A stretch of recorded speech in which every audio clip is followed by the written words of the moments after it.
আসসালামু আলাইকুম বন্ধুরা, আমি Rabeya. Welcome back to my channel Rabeya simple lifestyle.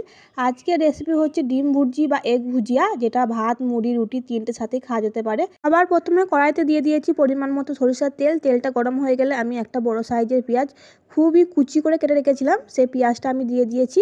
যেহেতু পেঁয়াজটা কুচি করে কাটা হয়েছে তাই ভাজতে বেশি সময় লাগবে না। অল্প একটু ভাজা হয়ে গেলে এর মধ্যে দিয়ে দেবো আমি 4টে মতো কাঁচামরিচ কুচি, কিছুটা আদা কুচি, কিছুটা রসুন কুচি আর একটা ছোট সাইজের টমেটো। সবগুলোকে আবারও খুব ভালো করে একবার ভেজে নিতে হবে।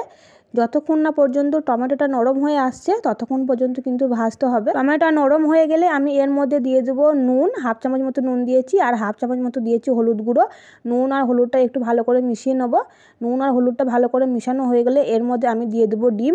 আমি এখানে 2টো ডিম দিয়েছি, তোমরা চাইলে ডিমটা বাড়িয়ে কিংবা কমিয়েও নিতে পারো। ডিমটা দেওয়ার পরে 1 মিনিট মতো অপেক্ষা করে তারপরে কিন্তু সব কিছু নাড়াচাড়া করতে হবে। এই রেসিপিটা এমন একটা রেসিপি যেটা ভাত, মুড়ি কিংবা রুটি তিনটের সাথেই খাওয়া যেতে পারে। আমি আগেই বলে দিয়েছি। তো ভিডিওটা যদি আমার কোথাও একটু কারো ভালো লেগে থাকে তো অবশ্যই আমার চ্যানেলটাকে সাবস্ক্রাইব করে দিও আর তার সঙ্গে লাইক কমেন্ট শেয়ার করো বন্ধুরা। ডিমটা ভাজা হয়ে গেলে আমি সব শেষে দিয়ে দেবো ম্যাগি মশলা। ম্যাগি মশলার পরিবর্তে কিন্তু তোমরা এখানে ধনিয়া পাতাও দিতে পারো। তো সবসময় তো ধনিয়া পাতা পাওয়া যায় না, তাই আমি এখানে ম্যাগি মশলা দিয়েছি। আর কারো যদি ম্যাগি মশলার স্মেল পছন্দ না হয় তাহলে কিন্তু কিছু না দিলেও চলবে, এমনিও খেতে কিন্তু খুব ভালো হয়। ম্যাগি মশলাটা দিয়ে আমি একবার ভালো করে নাড়াচাড়া করে দেবো, তাহলে কিন্তু আমাদের ডিম ভুর্জি রেডি হয়ে যাবে। তো চলো তোমাদেরকে পরিবেশন করে দেখাই আসলে কেমন হয়েছে দেখতে। মাশাআল্লাহ, ডিম ভুর্জিটা দেখতে যেমন হয়েছিল খেতেও অনেক মজার হয়েছিল। তোমরা বাড়িতে অবশ্যই ট্রাই করবা।